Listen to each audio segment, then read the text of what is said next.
Papa, maman, mbote na bino, sango malamu yango yo moni na mesa, ba visa kili, wenze ba visa nde agence Smart Consulting, bosa na biso confiance na $500 ya pamba, ozo matavion, ozo kende Turquie, tembeza te bino bozo mona, ba visa yango yo etandami, kutu mususu ezoya deja ba visa yango yo, awa tozande na lizi baya ba visa, boya ebeli bosa na biso confiance, na $500 ya pamba na Smart Consulting aucun autre Turquie.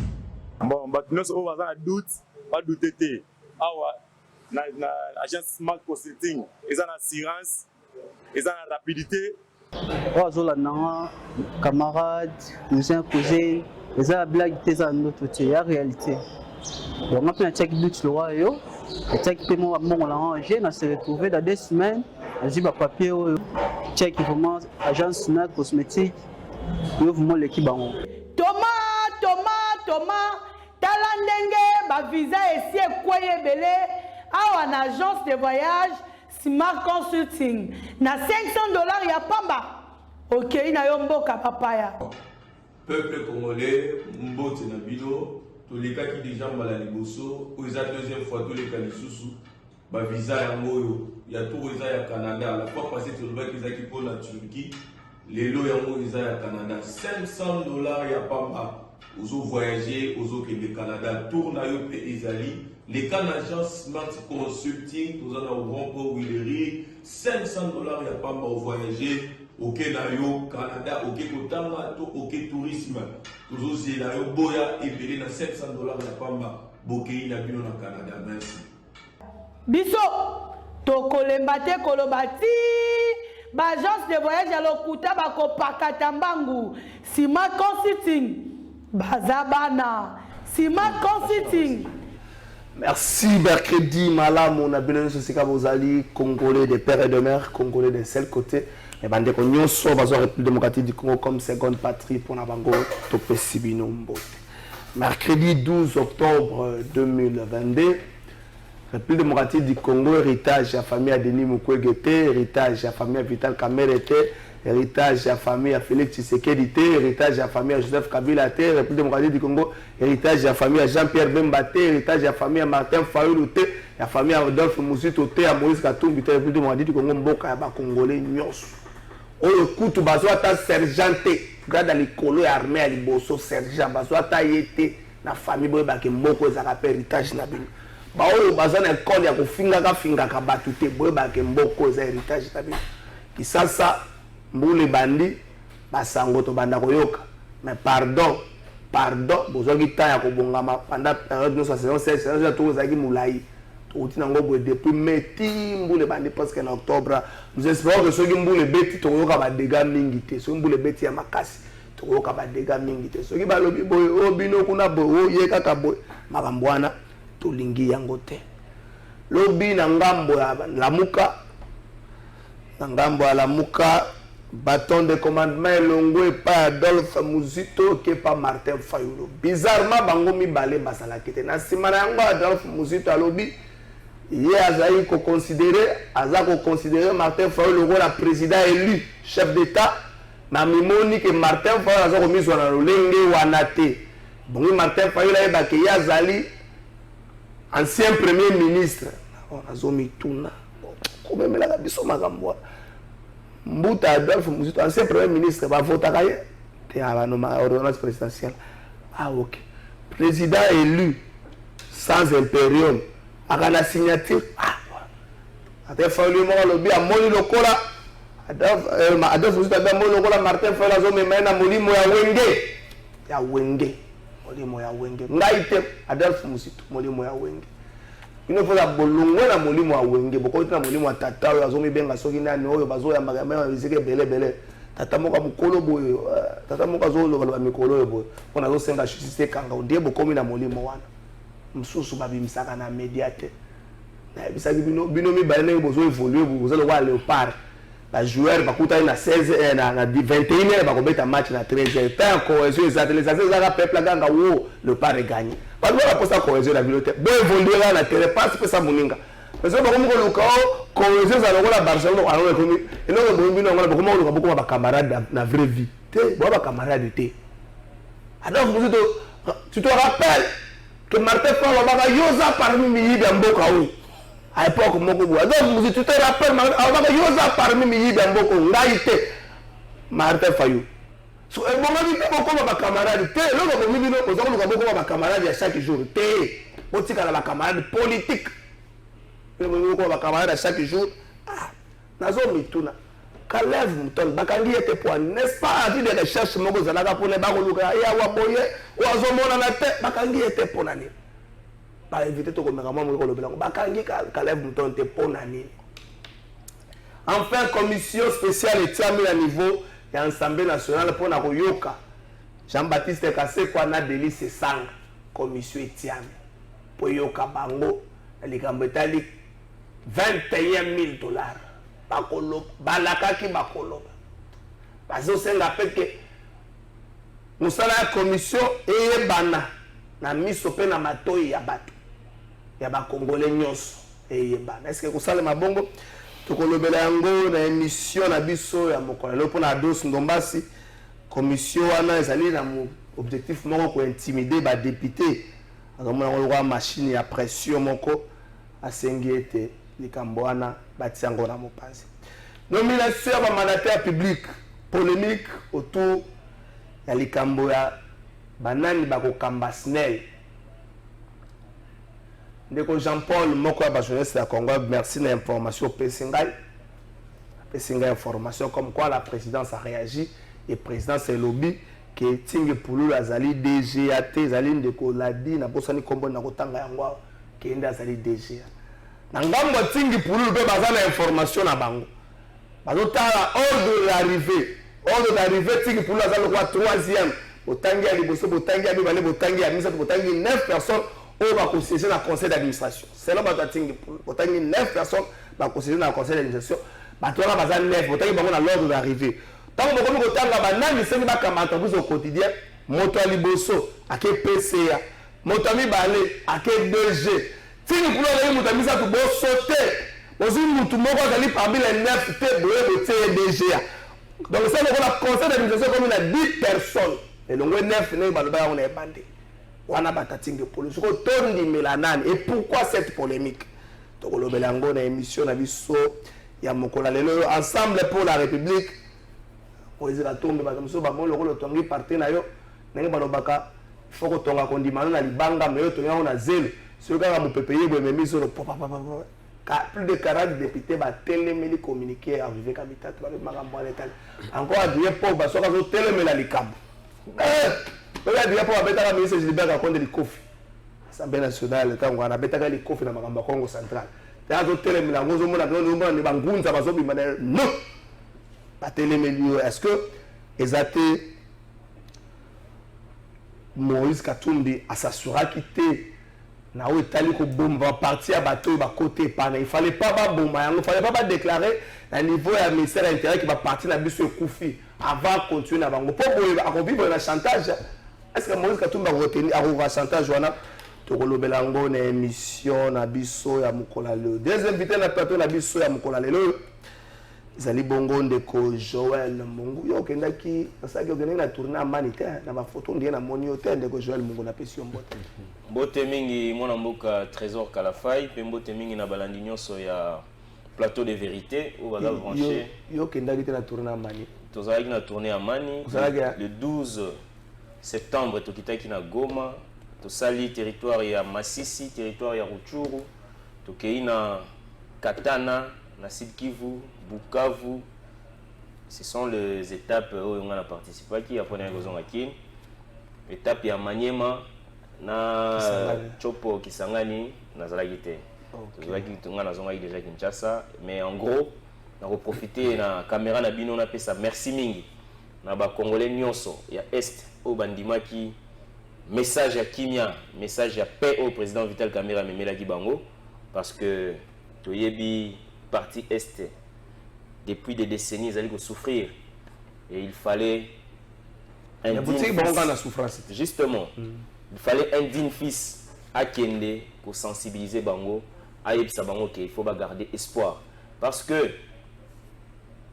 situation ya est ya mboka na biso ezali d'abord prise de conscience ya biso nyonso ba Congolais parce que na kati ya ba groupes armés wana il y a aussi des jeunes Congolais égarés au bandimi ko pactiser na munguna et à ces jeunes là président Vital Kamerhe alobaki même ceux qui bazana ba revendication mais bakoki ko se plaire te ko tangisa chaque jour makila ya bandeko na bango même ceux qui bazana ba revendication ils ont l'obligation de déposer d'abord les armes avant Toyo Kabango. Toko solo la nini, Azim Sabino le solo toko solo la nini. Et comme nous toko loben. Justement, na proposition. Vous avez quand même mbote, ok. Na kati ote ok. Nazo rappeler vous allez quand même mbote, na pas de problème. Tokota. Merci Jano Lompepe. Ndeko moka bongana zala ya IDPS na Tongo boy pour de escampette. Na éviter pour na nini, vous comprendre pour de escampette donc OK. Jano Lompepe na pesi mbote. Mbote na onde ko trésor, mbote pe na ko débatteur na biso ya INC.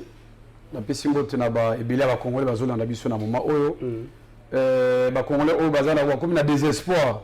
Ou ba tieke espoir que na Félix ya ko porter solution na vie na bango à travers état président de la République ba Congolais baza déci et bazala décité ba tenir bon parce que 2023 ils a devant nous là.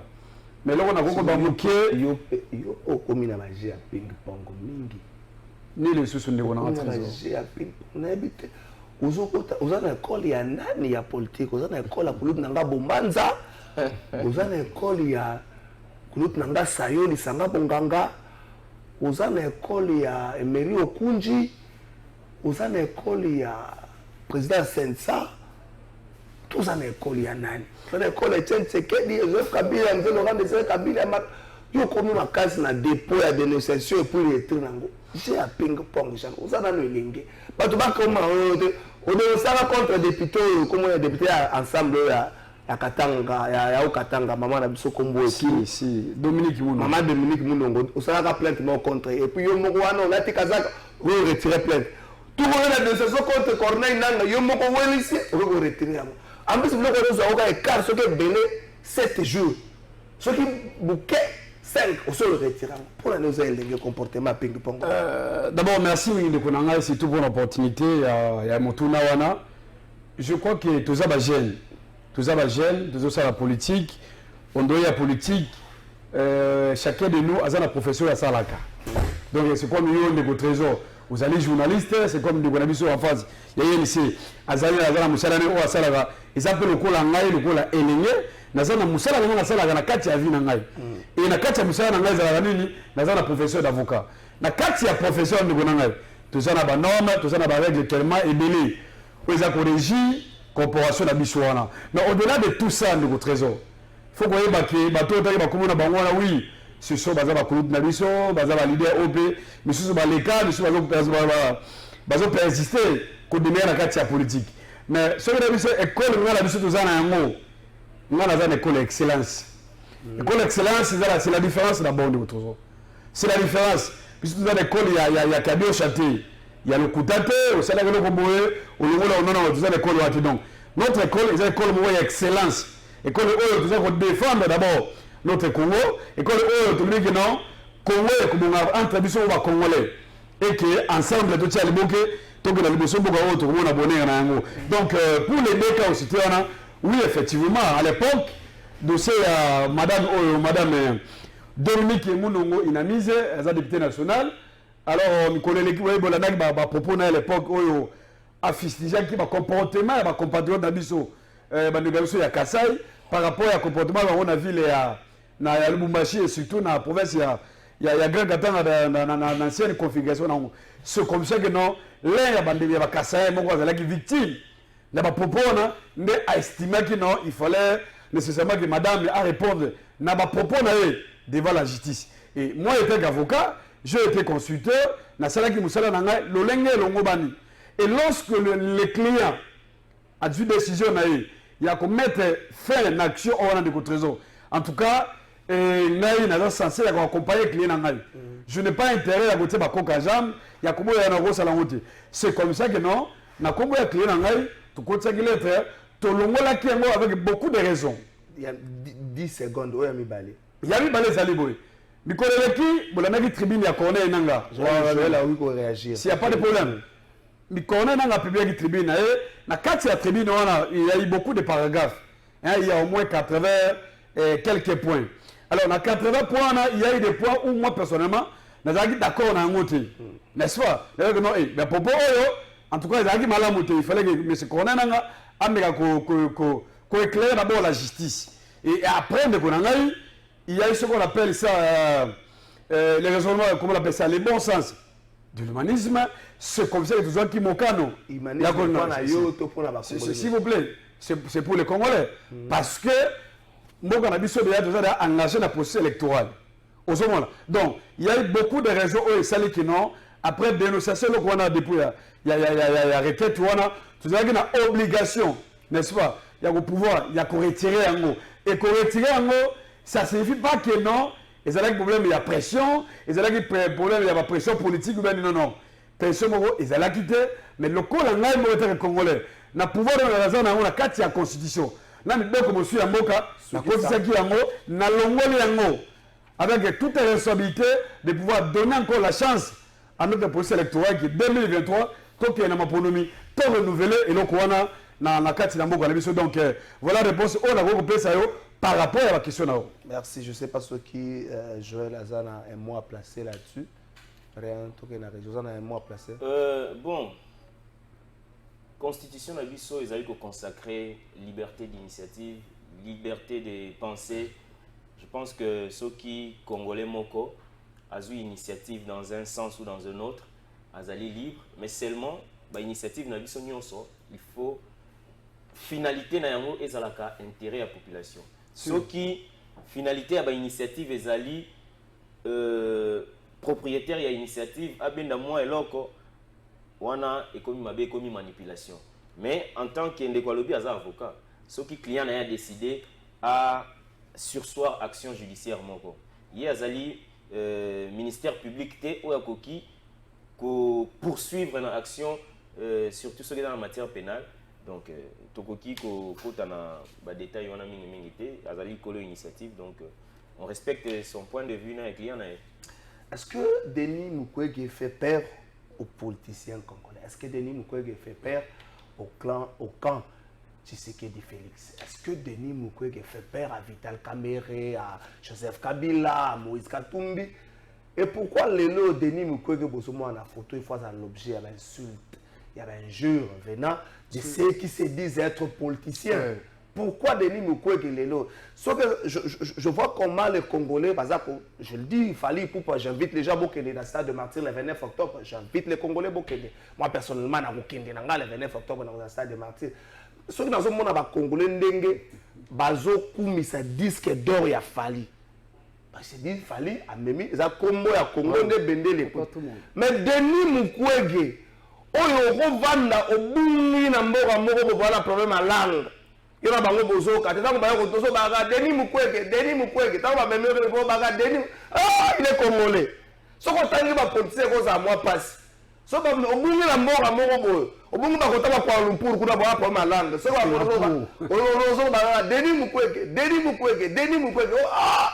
c'est un Congolais, RDC, DRC. Pourquoi les gens ont cursus naïe? Il faut tout boire qu'elle est capable. À part l'opportunisme politique dans la société, il est néant. À part l'opportunisme politique dans la société, à zéro côté. Est-ce que tu as excellé dans la pratique ou non? Tu as un régime qui commenter. Est-ce que Denis Mukwege a bangi ça? Et ce que président, en quoi ça gêne les politiques au quotidien au sens congolais? Parce qu'il y a les politiques au quotidien et puis les politiques au sens congolais. Les politiques au sens congolais, par définition, on peut certains mots soyez dit, nous, les politiques au sens congolais. Je n'ai rien dit. Mais les politiques au quotidien, c'est-à-dire à la gérer cité, en quoi Denis Mukwege a gêné? Professeur, bien, je suis venu d'abord faire honneur à un jeune frère. Alva Image. Pour moi, donc il a régi le Alva annoncé en déjà la mère Mende à celle qui visite le ministère RPST à côté de la ministre RPST à saluer Moussala ministre Tony Mwa Bazar au Sala. Dans les camps RPST, donc vous êtes le bagage les camps moko il y a une inégalité salariale. Monsieur le Premier ministre honoraire Adolphe Muzito, salaire de base est à moko. Enseignant nyonso ya Congo mobimba, salaire de base est à moko. La différence na bango c'est la makambo ya ba transport, ba frais de logement, transport ya Kinshasa, ça ndenge moko na transport ya Gumu. Ça ndenge moko na transport ya Kamina ozo aga vélo ke ndaka yo. Alors il faut qu'on tenir compte de paramètres wana. Frais à loyer na Kinshasa, tata za bana moi 4 ndaku, il faut le ndako à 2 chambres salon, on coûte plus de $100. Mais l'intérêt comme ça coûte 47 585 francs. Si on a l'État Kaboli Makabona, mais salaire de base, c'est comme la différence entre frais de transport, frais de logement, il y a une différence. Tout ce qu'on a ça va enseigner, monsieur le Premier ministre Adolphe Muzito, il y a une précision pour la monnaie, Batumazo, Panzango, les Arabes, moi, quand je suis prêt à enseigner. Donc, il y a une région là, il y a Lambert Menda visite qui ministère de la Peste. Eh bien, je suis venu d'abord faire honneur à un jeune frère qui assume à notre satisfaction à tous ses responsabilités à la tête de ce grand ministère dont dépend l'avenir de notre pays et porter à sa connaissance un certain nombre de préoccupations qui ont trait au fonctionnement du secteur dont il a la charge dans la province du Sankourou, dont je suis le doyen des députés nationaux, et particulièrement dans le territoire de l'Odja, dont je suis l'élu. Nous avons échangé à ce sujet-là. Il m'a donné un certain nombre d'informations que je vais relayer à mes électeurs à la base, et je pense qu'ils seront satisfaits parce que je leur réserve la primeur des réponses que M. le ministre a bien voulu me donner, et je pense que c'est tout à l'honneur de ce grand ministère qu'il dirige aujourd'hui, et je ne peux que vous dire toute ma satisfaction à la suite de cette rencontre que nous venons d'avoir. Si j'ai commencé par dire que je faisais honneur au travail du ministre Tony Mwaba, c'est parce qu'il est celui qui a mis ce programme en marche. Ce programme, nous l'avons élaboré depuis plusieurs années. À l'époque où moi j'étais encore membre du gouvernement, nous n'avons jamais été en mesure de le mettre en œuvre. Aujourd'hui, nous voyons les résultats de ce programme tel qu'il se déroule sur terrain. Et chez moi, il y a des centaines de milliers d'enfants qui, sans ce programme de gratuité de l'enseignement fondamental, seraient aujourd'hui en train de jouer à la margelle ou de s'apprêter à rejoindre des groupes plus ou moins marginaux, mais qui sont sur le banc de l'école, au point qu'il se pose de sérieux problèmes d'infrastructure pour encadrer, abriter ce trop-plein d'enfants, ce qui est une très bonne chose pour un pays comme celui-ci, qui est un pays à très grande majorité composé de jeunes et de très jeunes, voire même d'adolescents. Et donc c'est un satisfecit que je voudrais exprimer ici au ministre Tony Mwaba et à toute son équipe pour la mise en œuvre sans coup férir. Merci Alva Image, la staff technique Mobimba et Alvé, Penza, caméra au sol à Rabisseur Moro des Fouets aux abattoirs régité. Confusion moko et botami na likambo ya dossier à Gauthier Sey. Avocat, l'un des avocats est à partir à CNSSP, à DGA, Jean Simon Fouti, à lobby qui va condamner Gauthier Sey na tribunal de Perse, c'est-à-dire na INPC pour 3 ans, tant qu'il y a un appel, va condamner pour 6 mois. Tata Tikana et Bisanayo. Il y a une personne condamnée à Kamotouté pour 3 ans. Il y a une personne qui a objectif à ma carrière de journaliste. Sanctionner journaliste c'est pour 3 ans, aller au bon carrière. Dans un awa, na décision au INPC, qui décision du 29, c'est là dans du 29 août, décision numéro 29 du 8 mars 2022 portant suspension du journaliste Gauthier Sey. Yoga Makambalobi na condamnation. Condamné à la peine de suspension de 3 mois, le journaliste Gauthier Sey Chang. On a décision. Donc, on condamné pour 3 mois, on a un appel, on a 6 mois. Il y a une PC à condamner pour 3 ans. Il y a une personne en mission. C'est pour ça qu'on condamne à 3 ans au Bomi Moussala et journaliste. Puis, le solo, on a condamné Gauthier emprisonnement directement ezalaki par défaut dossier c'est fungwami tozela verdict à juge ekokoya kala mingi te maximum babaki 10 jours donc tolongoli lelo totikali na 8 jours moto abeta sangwa mabe liboso te tozela juge asala mosala to influencer pe justice te je crois que message eleki pardon mona moto na kana ye moto na mona kana ye tozela 8 jours kaka etikali na biso welisi tokoloba pe ndeko Joël Mongo Denis Mukwege, on peut savoir sa photo à Denis Mukwege. Est-ce que Denis Mukwege fait peur aux politiques pour beaucoup de niveau ya kufinga kaye? Est-ce que tata oyo mabe na ezanini? Parce que comme on les solo azwa guerre à l'est comme fond de commerce, il y a pas si bato mandoki. To ya yebisi bino bozo solution te boko kate. To ya lobita ngboyena ba piste solution ne bokendaki boya bi te caméra te ka ba piste solution pour to continuer ka la banque comme ça ngana réparer ka la femme.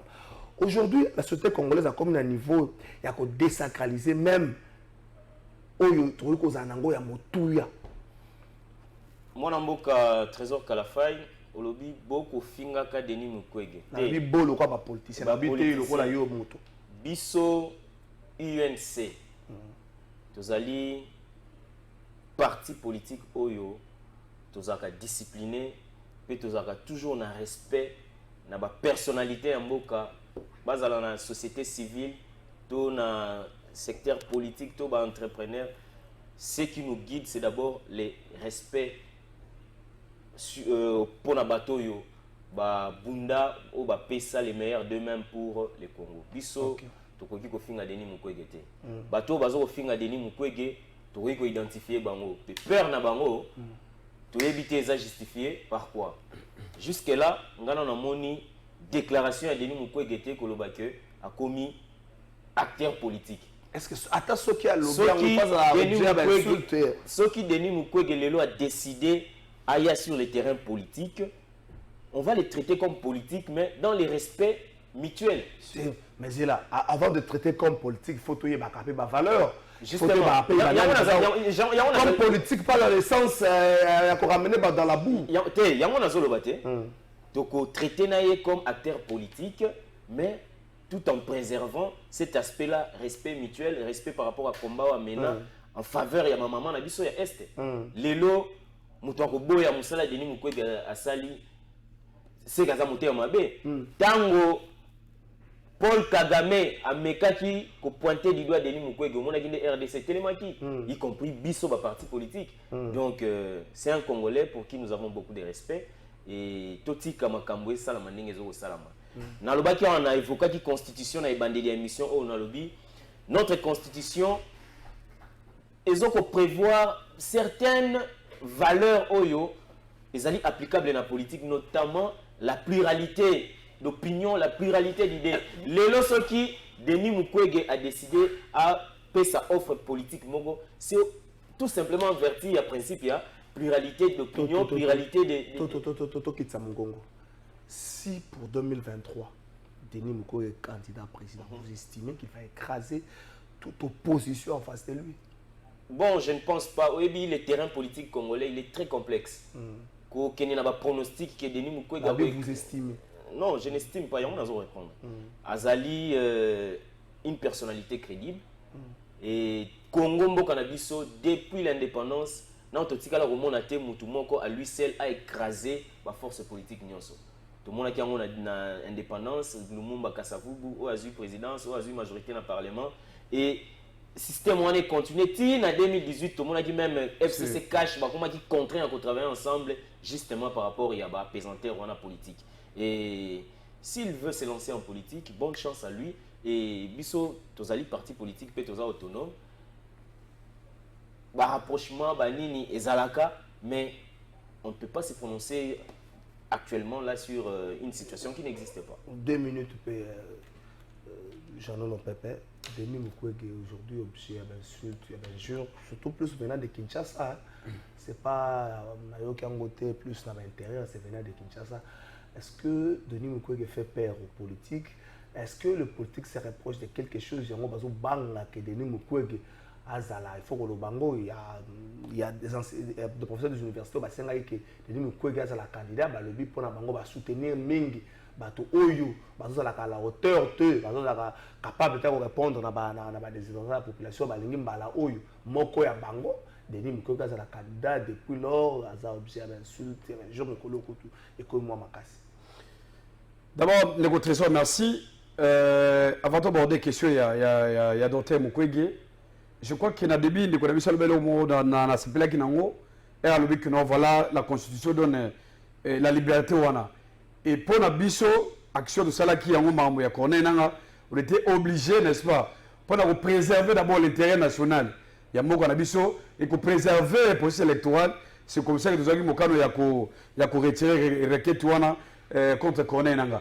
Alors makambo ya Denis Mukwege de trésor c'est normal il faut mon normal parce que au moni parti oyo un parti comme l'IDPS c'est un parti qui va très belé à l'opposition bah comme il a pouvoir on est gagné bah continuer à pouvoir excusez-moi on est pas porter ma solution n'a pas désidérater la population n'a pas problème il y a population moi la biso mais parti wana bah ça porter ma solution de nekonangai ndo au moni sikoyo bah vandeli moi na mboka na biso wana les compatriotes de Denis Mukwege. D'abord Denis Mukwege voilà de trésor d'abord la carte de la constitution c'est un Congolais comme vous et moi azala ba droit azala obligation encore la bana ba sentiment na politique ya ko exprimer yango ya ko postuler moto moko azala droit ya ko finga yé comme la zomona c'est dernier temps il faut traiter mais oui d'accord soka continue à terre wana c'est celui qui est na terre politique ba ku ezalaka mais est-ce ba ku ezalaka ya ko finga c'est la question parce qu'on a l'impression que Denis Mukwege est besoin de respecter parce que a pris Nobel a la société civile. Donc si on continue la politique, donc il faut que vous voulez voir que Batonio soit dans le non trésor. Et ça malamouté. Tout le monde a les réseaux sociaux, tout le monde est là. Maintenant qui a peur, il y a Canadien Denis Mukwege. C'est que c'est quelqu'un de tout le mot. Si c'est quelqu'un de tout le mot, a peur il y a Canadien Mukwege. Parce qu'il y a 2023 de votre trésor. Ceux qui vont au niveau d'opposition, tous organisés, à 2 ou 3 candidats de votre trésor, toquer dans l'élection. Quelle que soit la présence, il y a Kadima, na série, ou bien Kamoulé dans la cour constitutionnelle. C'est ce que nous avons dit. Alors, c'est comme ça que non, il y a une stratégie. Au premier rang, il y a Kadiocha. Parce que monter l'élément de votre trésor. Il y a que Fina Mukwege, il y a que Koche la Makambo, il y a que Makambo tellement ébélé. Pour nous démoraliser, pour nous laisser na combat. Mais la part de Mukwege na est de Mboka Lebiso. Tout ça, comme on a yango. Denis Mukwege n'empêche pas. Si c'est quelqu'un qui a récupéré Bounagana. Est-ce que c'est Mukwege qui empêche de faire baisser la mission du gouvernement? Balouka solution au niveau de Bounagana. Ce n'est pas Mukwege. Mukwege, c'est un simple individu. Merci. Congolais, à Salim Moussala, et sur le plan international, tout le monde a reconnaître. Mais néanmoins, Azana a droit ce qu'on a s'exprimer, Azana comme candidat, parce que maintenant, ils ont mis. Il y a parti où ils ont le pouvoir. Merci. Au parti où ils ont un peu de ce comme si au moins l'éducation civique à parti politique. Ils ont sur le mot à la mission. Merci Jean-Lolo Pepe. Toujours les Cambo, 1 minute et demie. Joël Mongo. N'est-ce pas avec des recherches contre moi Mboka Kalev Mouton? Mais awa komi komonana bazo kangayete pour nani. Ton noté qu'à un certain moment des négociations politiques il y a eu dessus sur le droit. Donc bande qu'on a vu sur bazan faculté droit boye ba non rogo tanga na yo comme on a ne soko funding là to comme niveau mo soka ka politique et PC justice là linan. Moi Mboka trésor Kalafa iba congolais bazo kolanda biso fo ba yeba que sur le plan de droit, ils allaient dans une infraction sous ils ont prescriptible. Ça veut dire même après autant d'années, ceux qui infraction ils allaient qui ceux qui ont soupçonné ou accusé sur quel que soit le temps que ça prendra, justice ils allaient na possibilité à pour rattraper. Bisona sto vivant dans Mboka Oyo, nous savons le rôle que mon Mboka Kalev Mouton a joué. N'est-ce pas, il faut attaquer les services au lieu d'attaquer les individus. Oui, nous savons tous le rôle qu'il a eu à jouer sous le régime Joseph Kabila. Et les responsabilités collectives et Exalaka, mais les responsabilités personnelles et Exali. Les losos qui, après plusieurs mois, après 2 ou 3 ans, mon Mboka Kalev Mouton a réapparaître. Justice Nabiso. Oyo azali na ba élément contre ye azali na obligation ya ko appréhender ya ko juger si nécessaire et condamnation ce qui peut être envisageable rendez-vous na pour le moment donc comment on a ce qui condamnation est envisageable bah aucun na condamnation c'est ça aussi l'état de droit donc ce qui injusticiable qui à un certain moment à se transformer qui est en fugitif à réapparaître bah organe judiciaire bah qu'est-ce qu'il faut faire pour rétablir droit pour réparer pour réhabiliter ma victime parce que il y en a assez ma victime oyo va pointer Caleb Mutombe du doigt et moi je pense que bah juge l'appareil judiciaire bah yebi to prendre ba musa na bangote bah yebi qu'est-ce qu'il faut faire pour corriger ou ça m'a dit ma bête pour sanctionner bah on so ba marcher qui sur la loi pour partager ce point de vue que ce qui masumu esalemaki masumu ngo sebe lekim mbindo atatango leki ba wiko siaro maboko po osambi mais Caleb Mutombe babanda ko lukaye to banda ko sto govanda ka ba leki na ba media oh non tozo azomona nanu te toza ko zelaye mais sikoya wa monani pourquoi bazokanga ete est-ce que tu comprends que non politique ko so likolo ko za likolo ya justice mais ce que ça likolo ya justice n'est pas le que la justice élève une nation et non la politique. Ndeko Trésor, ezaka ndenge le bien mo ça na réponse na ngo parce que oui au delà de tout ça ba juriste. Combat la chose avec non l'état des droits est primé sur la politique. Donc ça combat à chaque jour oh bah ça là en tout cas dans le domaine on a to bundaka que non droit et les cas politiques. Les droits tiennent la politique. Mais ce comme que non la politique tient les droits en tout cas de on a yeba que mboka wana excusez-moi et vous me la susciter. Alors, dans le dossier, il y a un Caleb Mutombe. Il y a un lobby la vie de recherche. Mais oui, il faut y aller comme la vie de recherche, c'est pas qu'on tient un mot. On a rappelé un mot de trésor. On se rappelle à l'époque, je crois, un collectif, il y a un avocat, Caleb Mutombe. On a aussi toujours des marches que non, il était prêt à comparer, il était un homme libre. Combien c'est que non, à retirer des péchés, à retirer la vie de recherche, pour permettre Caleb Mutombe à répondre par rapport à l'accusation. Donc, ce 13 éléments, c'est très important. Si ce point-là, c'est peut-être par exemple, la vie de recherche, on a déjà à le retirer au niveau du parquet, c'est comme ça que non, à Zoni, à comparaître, était un homme libre. Mais l'élément aussi, qui est très important au lobby, c'est comme aujourd'hui. Est-ce qu'il faut qu'on l'en ait là? Parce que Caleb Mutombe est responsable. Il y a service, ou bien comme un individu. C'est comme on se dit de trésor. On a vu comment même Jimmy Kittenga a été appréhendé. Il y a eu beaucoup de cas, notamment même au Kita au Bachakinda. Donc, qui enlevé par la nerf. Donc, il faut pas après le pouvoir, à un moment donné, pour répondre. Est-ce qu'on va attaquer le service ou on va attaquer les individus? C'est ça, c'est là où maintenant il faut ça la démarcation. Est-ce que Caleb Mutombe agit étant que personne qui étant que Caleb Mutombe agit étant que patron de service? C'est là qu'il faut différencier le problème. Parce que ceux qui ils ont répondre comme individu ou bien d'accord de service, je crois qu'il faut attaquer les services. Donc, c'est très important qu'on va placer sur ça. Mais comme il y a son déjà, parce qu'on a suivi dans les médias, il y a même un ancien député, Bernard Jean-Bertrand Wanga. Lui, il a accepté déjà les pardons. Il n'a aucun même des positions à Christopher Ngoï. Lui aussi, en tout cas, aligné les pardons. Attends qu'on se dans la justice. Donc, bref, il est-il à recevoir un commentaire belé, comme il y a son déjà. Je crois que non, magistrat au PSG, on a dit pas trop d'instruction, on a accompagné sa mission, suite il y a dossier. Mais Joël, fait eux, retenu contre Caleb Mutombe Zali, tango Zali, patron et service. Moi, il y a fait Moko Zali avant comme patron et service, toi après. Est-ce que la position, il ne faut pas attaquer les services? Pour attaquer les services, que non, tu as les gens qui boy.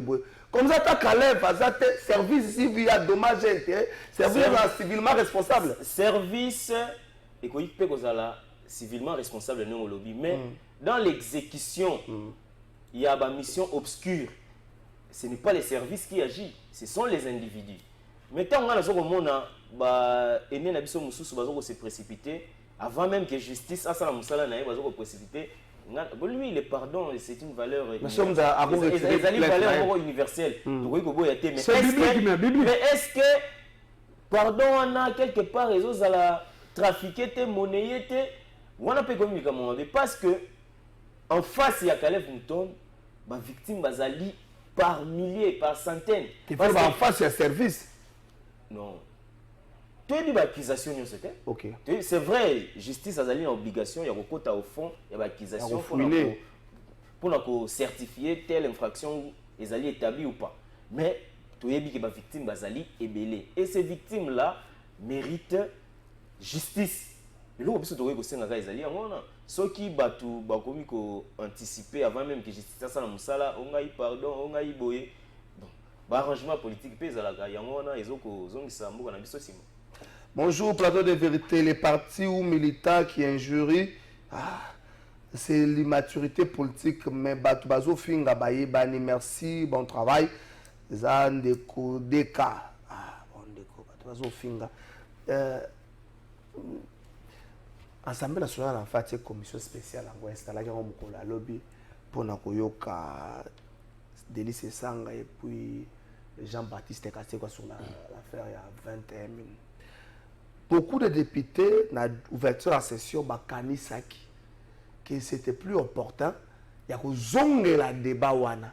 Pour moni débat les kaki nango, parce que na kati famille moko. Beaucoup ont réagi. Bateau bazali comme cible, accusé plutôt. Délice sang le plus Jean-Baptiste Kassé ka batika li ferme na position na bango balobi tozo lenga te tozo banga.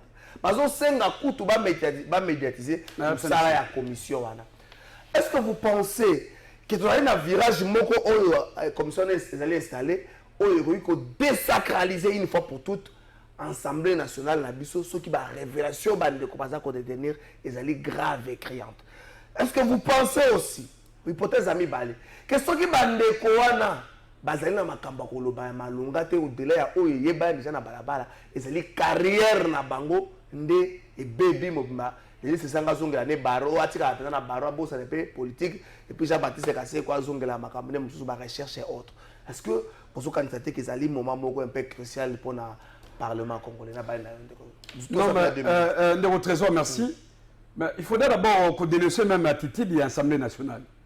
Au moins, façon moi je kumbe l'institution comme Assemblée nationale, ba kumbe la ngonde ngona te moso. Comment expliquer de votre trésor? Tellement qu'on a vu ce pays est confronté na maramo tellement ébélé, ba crise est partout. Tout ça va faire la tension partout. Mboka est menacé de balkanisation. Solution moko est goye banaté de votre trésor. On a vu ma force régionale, baye na mboka na biso. Beaucoup de déjà va côté awa. Ce matin dans même porte-parole ya général militaire. Azako le bakena ba force kinyale ba continue à noter. Bazali koya de votre trésor. Donc parler na ngina lobani. Mboka eza confronté na makambo tellement ébélé. On est que l'Assemblée nationale na mboso va se fixer ba objectif na bango na ba priorité dans les makambo ya mboka national. Mboso za wana te de votre trésor.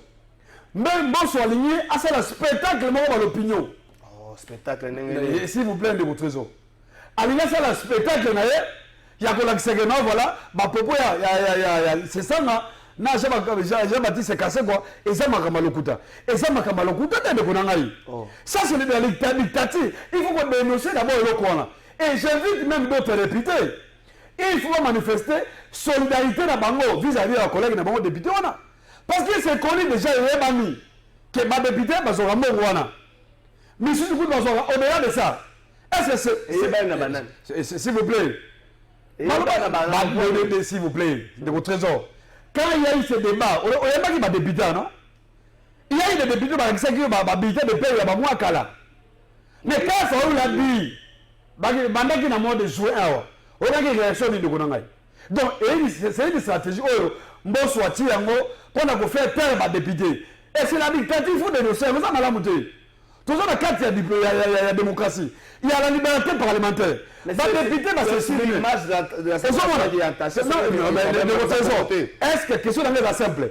Le nom est bâti commission, n'est-ce pas? Pour atteindre les députés, est-ce que l'Assemblée nationale, encore même c'est les Congolais, combien gagne un député national? Ça, c'est la première question. Deuxième question, bon, c'est les Congolais. À ce fois de fonctionnement, combien de millions de dollars? Et c'est réparti comment? Par rapport aux besoins de l'Assemblée nationale. C'est ça maintenant le problème. Vous avez une loi de finances. Non, s'il vous plaît, non, je suis pas là. Attends, la loi de finances, c'est de mais au moins, il y a transparence. Non, c'est pas, il y a transparence. Par contre, c'est pas congolais qui non. L'Assemblée nationale, par exemple, 10 millions par mois pour le fonctionnement. Tout ça, on a besoin de bango. Tout ça, on a besoin d'un spectacle, d'une intimidation. Et que j'invite le peuple congolais. Peuple congolais. Ma député, mi balewana. Denis Sessanga. Non, Jean-Baptiste Kassé quoi. Au Mossus, à Zami, à Goma, à Luisa. Il faut que la population accompagne ma député jour où on va bango. Parce que ce sont des élus. Les députés ont un mandat national. Mandat national provincial est limité. Donc, nous sommes les Congolais. Donc, le jour où on a assisté, on a accompagné bango. Et que j'invite même Patrick Mouyaya. On a fait ça, nous sommes en briefing, tout le monde a clarté. Mobiliser intéressé, eh bien oui, il est mobiliser intéressé, tant qu'il y a une assemblée nationale, comme ça, comme c'est ça, on a dit, quoi. Bazar a la preuve. Et que le peuple congolais partout, basé dans le monde, comment on a vu, effectivement, mais ils ont 21 000 $. Et tout le monde a dit, c'est bon, Mbosso a encore démissionné. Parce que ça, solo, Mbosso doit démissionner également. Merci. Joël Mongo, est-ce que vous pensez que dans Congo, au-delà de la question de Bosso, et Singeli va député d'une manière officielle et claire, ça n'a pas combien gagné député, au-delà de Molima, invisible, tout ce qui a comme avantage. Et puis, ça n'a pas frais de fonctionnement, l'Assemblée nationale, ça a combien fonds de recherche, fonds secrets de recherche, ça n'a pas combien de temps. Et là, Pepe Mbosso foyer, il y a un théâtre. Mais Pepe Mbosso, on dirait théâtre comme Makassi dans l'Assemblée nationale. Comment ça? Est-ce que tu as dit que les mandats d'un député est non impératif? Ceci veut dire on ne peut pas mettre de mots dans mon député, que député a rolobara X, Y, Z a rolobate. L'Assemblée nationale, c'est le régulateur des équilibres sociaux. Tant que nous la session budgétaire, tant que le budget est dans l'Assemblée nationale, on va décider, bon, peuple a tindaki biso awa, to ça na eboye. Ba enseignant, to ça na bango boye. Ba médecin, ba infirmier, tout le monde qui marche awa, quand on a Willeri awa. L'Assemblée nationale, les bazali na pouvoir, il y a pour réguler, ba équilibre wana. Pour tout le balika mo enseignement awa. Tu évoquer différence, il y a traitement entre l'enseignement au bazar dans la capitale, dans la grande ville, au bazar dans l'intérieur. On les équilibre social, on les alliés équité. Moussala Oyo, il y a que former Bana, Ezana dans l'intérieur, Ezana à Kinshasa. C'est le même travail. La même qualité au Tolingi, élève, il y a Kinshasa, Bazanango, c'est la même qualité que tu as besoin dans l'intérieur. Parce qu'au finish, n'a pas intellectuel dans l'intérieur, n'a pas dans Kinshasa. L'objectif est de servir Congo, de développer Congo. Lorsque nous avons le traitement, ils ont déséquilibré. Au bazan qui quitte, au bazan en bandaka, au bazan en bongandaka, bazan a droit à traitement à malamouté parce que bango déjà, ba message déjà n'a pas si. C'est inhumain. Donc Pepe Mbosso, botika, si tu es que ou évolue dans régime Mobutu. Pour les Akigaka, Tatabo Moko, Lilobabo Moko. Ah, tu évolues si tu continues la démocratie. Les députés sont libres de dénoncer. Libre à dénoncer. C'est tant que Bango a 21 000 $. Bakani passe à la population. Bakani passe à l'enseignant. Bakani passe à l'infirmier. Bakani passe à magistrat. Bango a le droit de vivre dans le confort. C'est injuste tout simplement. Joël, la personne qui Maurice $10. Mais Maurice a dit on peut ça qui ngate. Nga faut na prouver. Alors, hein? Il faut la prouver. Est-ce que les sous-moyens sont non? Prouver la bise qu'on peut Maurice $10. Mais vous pensez que Denis Sessanga, na honorable Jean-Baptiste Kassé quoi. Donc, baza batoma boma 21 000 $, il continue à compte na bangote, balo bayango. Baza na famille, baza na basi, baza na bana. Maman, moi si honorable Sessanga, yoki ke mobile na ye, alobi ka sera 21 000 alors que na compte ça coûte 7 000. Au moins que mbutu mutu ko na famille. Donc Batouana, baza batoma boma te po ba avancer ba monter à 21 000. Biango biso tozali ko condamner ezali injuste face à traitement au ba enseignant, ba policier, ba militaire, ba infirmier, ba médecin, ba magistrat bazo ko sibi oyo Assemblée nationale la biso bazali ko sala ezali tout simplement injuste. Il faut ba réparer. Merci. Liste de bâtonniers élus à l'issue de l'Assemblée générale de ce 11 octobre 2022, barreau de Kinshasa Gombe, maître Claude Mbaki, Silou Zakou, barreau de Matadi, maître Chérine Louzaouissou, barreau de Lolaba, maître Laurent, et barreau de Kinshasa, Matete, maître Émile Mouchembe, Merlin Kamalandwa et le journal télévisé Droits humains, présente et sincères félicitations. Nabato Oyo, Baro Kamba, Baro, Manez a combien 4 ans? Ouais, ouais. 4 ans. Manez a 4 ans. Ouais, c'est renouvelable. Oui, 4 ans renouvelable. Donc, bateau, Batonio, Baro, Merlin a un journal télévisé des droits humains a présenté nos félicitations. Nous espérons que beaucoup Soukoula, beaucoup combat, Oyamabe, beaucoup Tiana, Mopazi, c'est un défenseur judiciaire, mais beaucoup bien avocat, baningue belle da kanzaka avocat, tu as ouvert un défenseur judiciaire. Dans le bel mon côté. Merci Merlin Kamola pour la même information. Nous sommes là pour bâtonnier, comme si pe baro et si kaya cop. Nous comme avocat, faut dépenser au-delà de 1000-1500 $. Non. Pardon. Place où on a payé, bâtonnier bobongisa. Il y a un moment où on a la usurpation de qualité, on a défenseur judiciaire, on a posé ça comme avocat pour classe à Tangeli. Mais par condition, l'équipe tellement a usurpé la qualité pourvu que. S'il vous plaît, je dois clarifier, s'il vous plaît. Je suis dans le même secteur, il faut clarifier. Problème est amis. D'abord, je tiens à présenter ma félicitation. Je crois qu'il va citer même quelques bâtonniers seulement. Il y a eu même élection, même dans Baro, il y a Maïndome, il y a un bâtonnier, il est passé là-bas. Dans la province Équateur, il y a les bâtonniers au Baleka qui n'a qu'à il y a élection, et Salma qui m'a à lobby. En tout cas, Salma qui est dans la province, tellement élevé que d'ici là, tu reçois. Liste, il y a des bâtonniers qui sont renouvelés. Alors, question de Ramazan ou Bani Dani de Bonan. Ce qu'on a précisé, la carte, la loi, il est dit, c'est clair, monsieur. Tous un avocat, tous un défenseur judiciaire. Ça, c'est très important. Un défenseur judiciaire, beaucoup de gens avocat, beaucoup de gens maître. Mais le même, c'est que le défenseur judiciaire, a une obligation, un devoir. Et que même en termes de prestation, a limité. Parce qu'un défenseur judiciaire ne peut pas comparaître devant la cour d'appel. Moins encore, devant la cour de cassation. Donc, Basou, quand on a la juridiction, inférieur. C'est comme ça que non, on maître. Mais il sait que non, il est avocat. Au moment donc, défenseur judiciaire, c'est à partir à G3. C'est aussi classe, on prête serment dans l'organisation de syndic, il y a des défenseurs judiciaires, on va dire qu'on preste. Et après 2 ans, 3 ans, on continue directement d'accord, on a un tableau, on inscrit. C'est contrairement avec les autres avocats. Au moment de M. Bayaka a fait le test à respecter la constitution normale. Donc, si c'est pour là, il n'y a aucun problème. Condition d'accès, c'est dans la loi. Je ne vois pas qu'un bâtonnier, il peut s'aventurer à vos oies. Peut-être un biologiste ou bien un économiste aussi, il y a 4 accords. Non, au moment-là. Donc, il y a des critères, il y a des conditions, il est prévu. Près de 1500 $. Certainement. Ailleurs, c'est plus que ça. Merci. C'est plus que ça. Merci, Bolimbi Sangaï. Ah, bah, c'est un mandat à 3 ans renouvelable. Merci. Ah, Bolimbi Sangaï, Batonnier, pardon, ça présenté ma félicitation. Bolimbi Sangaï.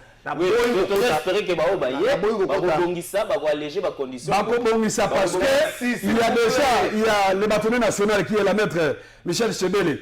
Depuis qu'il y a un niveau à Sénon, je crois que tout le monde a déjà ma différence et que les autres bâtonniers là vont continuer à booster les réformes et à encore on a vu ça. Merci. Nous avons 1 minute 30 minutes entre sous cette émission. Nous avons un dossier, donc on a 75-50. Cette polémique autour, il y a une nomination à l'entreprise publique dans les Cambotali SNEL. Ton de Mélanane. Est-ce que l'ordonnance est bonne à la rétangami na RTNC et puis après on nous amène un correctif on a il n'y a pas eu ça, il y a eu ça ou encore nenge tangami bongo bongo to yokango bongo et ce qui est rare ezali à qui est comme les Kambongo dossier ami balé Moïse Katumbi près de 40 députés balobi makambo olivier kamta dans le bague etali bango est-ce que Moïse Katumbi a tongi nta côté l'école à 0 1 minute 30 minutes 30 ce qui c'est émission. Moi, je Trésor Kalafay. Il y a liboso na ko féliciter d'abord pour na bateau nous sommes nommé na SNEL. Moto yo Congolais Zelaki honorable Tingi Pululu parce que to yebi combat na ye na likambo etali énergie, likambo etali SNEL azali ko bundela ngo pe toyebi ke azana makoki ya kosala makambo ebele kuna. Mais soki balingi ba nommer batu, il y a tout un service, notamment les services juridiques et administratifs au niveau de la présidence va préparer la ordonnance, bah il y a sur la table du président de la République et puis mon conseil signé va promulguer.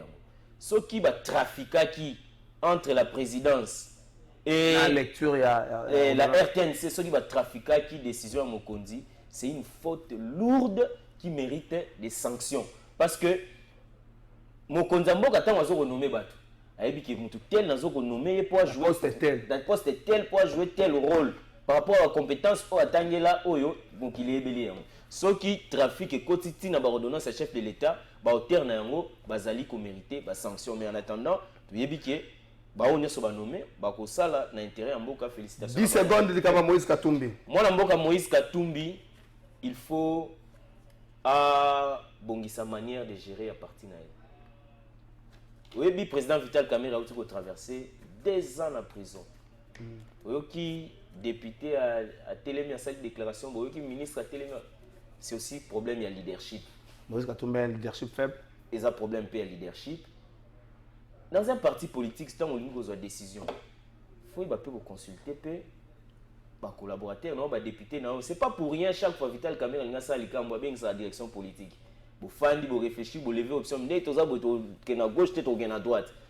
Moi, je suis il y a des salariés qui autorité a eu décision, qui a écrit, une position contraire. Donc, il faut que ça peut côté. Merci, Jean-Louis Pepe. Est-ce que Moïse Katumbi a germe à Joseph Kabila, le Raïs a dit, communiqué, moi, tanga mine FCC, tango nemi, mouna, tcheka mokoloto, nanya koninga, na ki mbuto kutalo bataba nemi, ba ebi kutu makama bale été, match alors ben abiso banini. Il faut comprendre est-ce que c'est pas le même esprit qui anime Moïse Katumbi. Je crois qu'il faut encourager courage à Moïse Katumbi.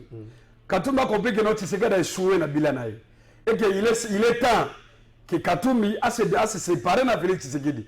Parce que 2023, ils ont un numéro électoral. Donc il faut que ça peuple congolais et là on est bien au Saliango. Au sommet donc il faut pas qu'on ait Katumbi. Bah comprendre que non, Tshisekedi Tshilombo, il n'a pas un bilan représenté devant les Congolais et que c'est normal. Aux Hollandais, réaction à Nengo na balo bayango. Mais ce qui me connaît, c'est la question de discipline interne et à partie. Mais écoutez, on sait comment aujourd'hui l'Union sacrée travaille. Tout le monde a des déclarations alimentaires. Fantaisiste à député à l'Union sacrée, proche à Katumbi, baza lié dans la popo ya porte-parole la baron de Oulanga. Yo parce qui est derrière ça?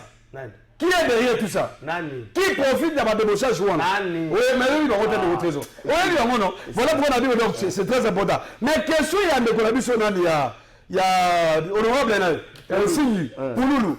Je crois que le cas où on a sauvé à Solo de Oulanga, ils allaient de ce moment à flagrance. Pourquoi? Parce que quand le chef de l'État a eu une décision en ordonnance, il y a qu'on nommé, le 9 personnes. Comme il dit, c'est Mili. Qui a ajouté les 9 personnes? Donc, j'invite normalement la justice. Il faut se saisir de l'Okwana. Tel degré à Magouille à l'État de Gounangay. Dans les jetons au sommet de l'État. Merci. Comment expliquer le Merci Jeannot Lopepe, merci. Joël Mongu Moko Bandekwayen, c'est Jimmy qui te continue à couper son makasi. Ndeko Moko Brazzaville a tout dans le lobby. Allez, bon, je le vois que Bandekwa peut perdre, va négliger Jimmy qui te néglige. La personne pour le péter, monsieur Silik. S'il vous plaît, s'il vous plaît, lui peut perdre. Si vous avez FCC, vous avez peut-être Maurice, vous avez FCC, Maurice, vous avez perdre. Vous avez le battre. Lui va négliger Jimmy qui t'engue. Dans la Jimmy qui t'engue. Position Jimmy qui t'engue dans la prison, la situation n'est pas banate. Azan a kani n'est pas banate. Azan a régime n'est pas banate. Pardon, beaucoup de Likamba. Et puis Jimmy qui t'engue. Makambo bazo baga santé Jimmy qui t'engue. Mais bazo baza wazo kosa santé Jimmy qui t'engue. Mais moi boyo aga sangwa del maki bakoi. Eza Likamba lisano. To mo so ki problème eza na mutu ezo mona na te. Eza dangereux que eza na musapi ya lokolo ezo mona ke no mutu azoki. Vraiment batu bokamba appareil judiciaire. Ben François koza nango peno. Ben bo ki peno ka Jimmy qui t'engue na funda bato émission spéciale.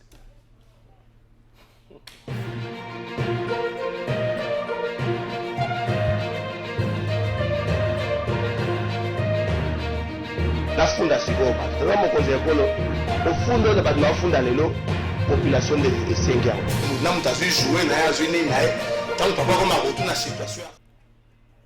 Merci tata mokonzi ekolo mwana afunda kabato aye tata mokonzi ekolo kofunda ya lelo na ya kofunda confusion ezali autour ya nomination ya mandataire public na likambo etali SNEL tondimela nani tosala nini tata mokonzi ya ekolo mokolo alelo eleka boye te zongisa nanu bato bakendaki na moto amemaki na moto atandaki na moto akumbaki moto amemaki tina RTNC oyo yebisa na biso nani aza na ebonga nini na niveau ya SNEL nani azali na kiti nini et le conseil d'administration azali na combien de membres po batangi membre ya conseil d'administration batangi DGA moko mosusu abimeli conseil d'administration ya SNEL ezali na combien de membres na boyi bato balobaka nazoloba mpo na X to mpo na Y likambo ya SNEL polémique ezali et polémique boye eza koprofite na baadversaire politique na otata mokonzi ya ekolo bakobelela o lobby 2022 na village 20 ans bata cabinet tuna bango bapesa biso baexplication kofuna ya Lucie